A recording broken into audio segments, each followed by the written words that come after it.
तो राम राम किसान भाइयों। तो मैं किसान भाइयों युवा किसान नितिन पवार। तो किसान भाइयों भाई आज थोड़ा सा दुख भी है। हमारे देश में की घटना सी होगी, वहां दिल्ली में बम बम फोड़ दिया आतंकवादियों ने। हमारे देश की तो सुरक्षा भी ऐसी चल रही। और जो किसान कह दे हम ट्रैक्टर लेकर आवे बैरिगेट ला देंगे, सेना खड़े कर देंगे, बस रहा नहीं पावे के बरा के कर देंगे। बस किसान को भीतर तो जान ही नहीं दे। और जो किसान लाल किले पता चलेगा तो आतंकवादी की मोहर ऐसी थाप देंगे कि हटवा नहीं सकता कोई किसान। ये तो बाबा राकेश टी कहता है, ये तो ताऊ राकेश टी कहता है थारी मदद सदस्य करू जा। ये गाइड बोल रहा है। तो मैं तो रहा भी नहीं पावा कहाँ के किसान मैंने फिर होता। तो चलो भाई जब बात करते हैं मुद्दे पे। राम राम मेरे किसान भाइयों। तो किसान भाइयों आज इस वीडियो में बताऊंगा भाई, मेरे द्वारा एक किसान भाई का कमेंट आ रहा था। मिश्रा जी लिखा है, मिश्रा जी है इनका नाम। तो इन्होंने मेरे से पूछा कि भाई डीएपी में जिंक का इस्तेमाल, डीएपी के साथ में सरसों खेत में जिंक का भी इस्तेमाल हम कर सकेंगे। तो भाई मैं आपको बताना चाहूंगा बिल्कुल कर सकते हैं डीएपी के साथ में जिंक का इस्तेमाल। बस थोड़ी सी सावधानी है उसमें बरतनी। अगर जिस किसान भाई ने सरसों के अंदर डीएपी बुआई में नहीं लगाई तो वो लगा सकता है अपने पहले पानी पे भी डीएपी, और उसके साथ सल्फर और जिंक का भी इस्तेमाल कर सके। कोई ऐसा दिक्कत नहीं आने की कि उनका रासायनिक खराब हो जाए। अगर आपको ऐसा लग रहा है कि रासायनिक इनका जो टेक्निकल है उनका रासायनिक जिंक सल्फेट है, डीएपी के साथ में फास्फोरस के साथ में कोई समस्या आ जाएगी, अगर आपको ऐसा लग रहा तो आप उस जिंक को पहले मिट्टी में मिला लो, और मिट्टी में मिला के फिर उसको डीएपी यूरिया और सल्फर के साथ मिक्स कर सकते हो। मिक्स करके पूरा का पूरा आप उसको अपने खेत के अंदर डाल सको। तो भाई मिश्रा जी ये तो है थारा सवाल का जवाब। आप लगा सकते हो बिल्कुल डीएपी के साथ में जिंक। अगर आपको कुछ लग रहा है कि वह जिंक यूरिया को घोड़ा है या डीएपी का पानी पानी सा कर दे, इस तरह की कोई समस्या आपको आ रही तो आप जिंक का मिट्टी में मिला के एक बार और उसके साथ फिर अपने खाद में मिला सकते हो पूरे के पूरे मिश्रण में। तो किसान भाई सरसों के खेत में मैं आपको चर्चा कर ही रहा था 2 दिन पहले। पहले पानी पे जो 15-18 अक्टूबर की बुई हुई है उसमें पानी की जरूरत अब फिलहाल 90 से 100% है। तो मेरे किसान भाइयों अब आप अपने सरसों के खेत में पानी लगा दो, क्योंकि आज हो चुकी है 12 नवंबर। एक महीने की वो सिरसू हो चुकी है।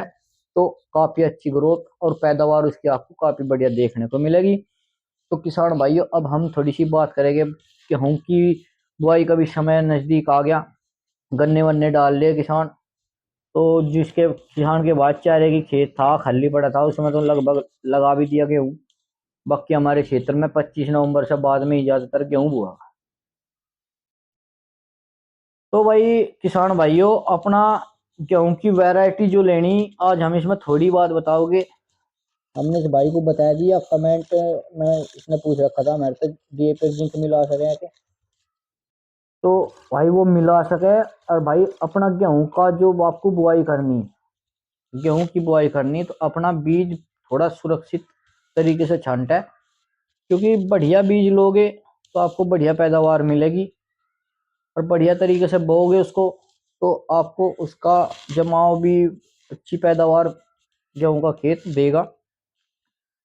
कई बीज आ रहे हैं भाई, जैसे कि एक श्री राम का 303 तो सबको चर्चा में ही है, बढ़िया लिकड़ा है। आप 303 भी लगा सको। एक भाई उससे बेहतर रह रहा है 327 डीवीडब्ल्यू श्री राम का 327।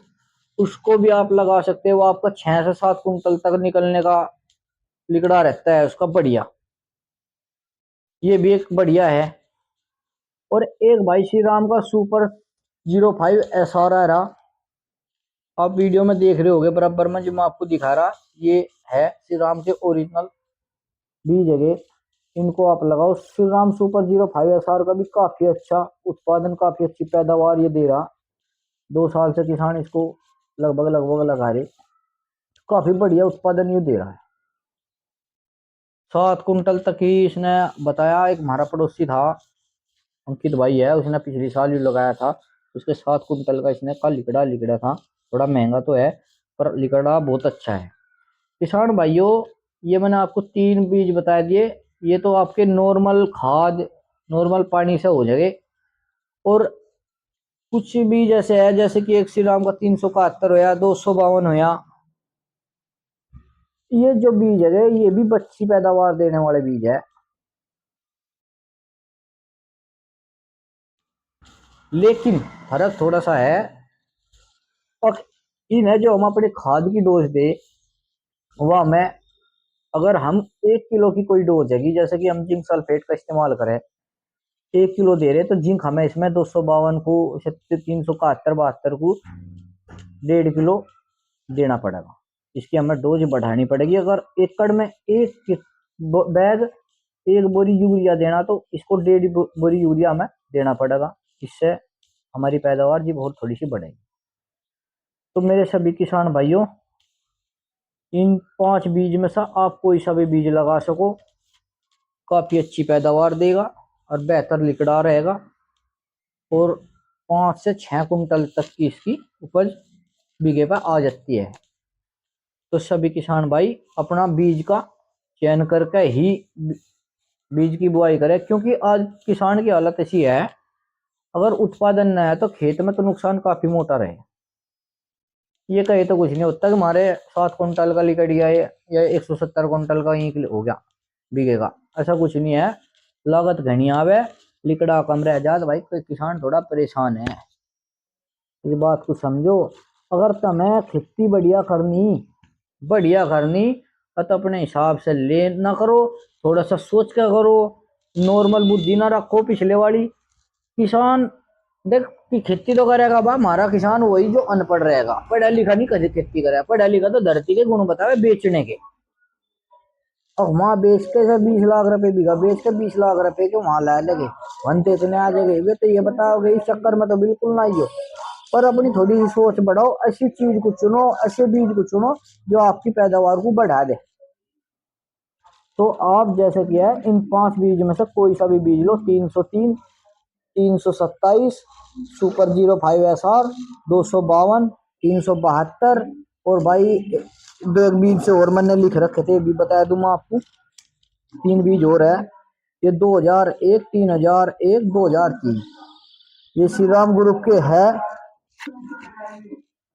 श्री राम ग्रुप के ही है। वो भाई मोटरसाइकिल पे वो चढ़ा दी होती छोटा हाथी, इसलिए हादसा करना पड़ा, पर गुड़ वाले ने साठू नंगले का गुड़ भी खाना है, तो कपड़े वाला पीछे था उसे देखा ही नहीं उन्हें। तो भाई ये बीज भी श्री राम के ग्रुप के है, तो ये भी आप लगा सको, इनकी भी अच्छी पैदावार मिलेगी। पर अपनी थोड़ी सी डोज 2-3 बीजों में ना में आपको बढ़ानी पड़ेगी। सबसे बेहतर आपके लिए रहेगा 303 और 327। 303 से भी ज्यादा 327 का लिकड़ा है, क्योंकि दोनों की बैल में बहुत अंतर है। 303 की जो बैल है किसान भाइयों, वह छिद्दी होती है, और जो 327 की बैल हो वह बिल्कुल घीनी होती है, बिल्कुल दाने पे दाना चढ़ा रहता है उसकी बैल पे। तो सभी किसान भाई अपना चयन करे बीज का, और उसके बाद ही गेहूं का बुआई करे। तो राम राम जी, धन्यवाद। और वीडियो बढ़िया लगती हो तो भाई चैनल को सब्सक्राइब जरूर कर देख लो, और वीडियो को शेयर कर देख लो। ठीक है भाइयों, धन्यवाद, राम राम।